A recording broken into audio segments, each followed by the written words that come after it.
লালমনিরহাটে 2 দিনের বৃষ্টিতে আমন ধান সহ সবজির ব্যাপক ক্ষতি হয়েছে। কৃষকরা জানান, বেশিরভাগ জমির রোপা আমন ধান নুইয়ে পড়েছে। এসব ধানে পোকা ধরলে ফলন বিপর্যয়ের আশঙ্কায় তারা। এছাড়া আলুর বীজতলা সহ বিভিন্ন সবজির ক্ষেত পানিতে তলিয়ে গেছে। এই অবস্থায় উৎপাদন খরচ তোলা নিয়ে দুশ্চিন্তায় কৃষকরা। রবিউল হাসানের তথ্যচিত্রে ডেস্ক রিপোর্ট। মাঠ জুড়ে মাটিতে মিশেছে চাষের স্বপ্ন। মাত্র পাক ধরা সোনালী আমন কোথাও নুয়ে পড়েছে, কোথাও আবার ডুবেছে পানিতে।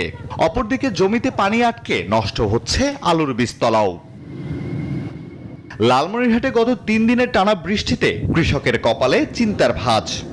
নিম্নচাপের কারণে মনে করো আমার এই 2-4 দিনের মধ্যে আমি এই ধান কাটবো, সেই ধান আমার ক্ষতি হয়ে গেছে। 3 দিন আবহাওয়ায় বৃষ্টি হয়ে আমাদের আলু গাছি, ভুট্টা গাছি, বিচি এগুলা পচি গেছে। মোটামুটি শতকরা 85% মানুষ খুব ক্ষতিগ্রস্ত হয়েছে আর কি। কৃষকরা বলছেন, এমন অবস্থায় উৎপাদন খরচ তুলতেই হিমশিম অবস্থা তাদের। চান সরকারি সহায়তা।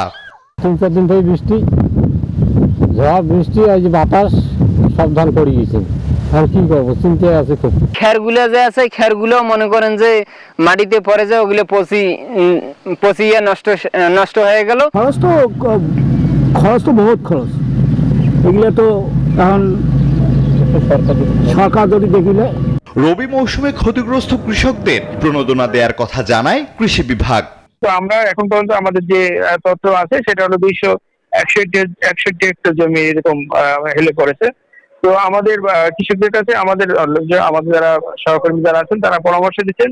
জেলা কৃষি সম্প্রসারণ অধিদপ্তর জানায়, গত 3 দিনে 261 হেক্টর জমির আমন ধান প্রবল বাতাসে নুয়ে পড়েছে। Desk report, news 24।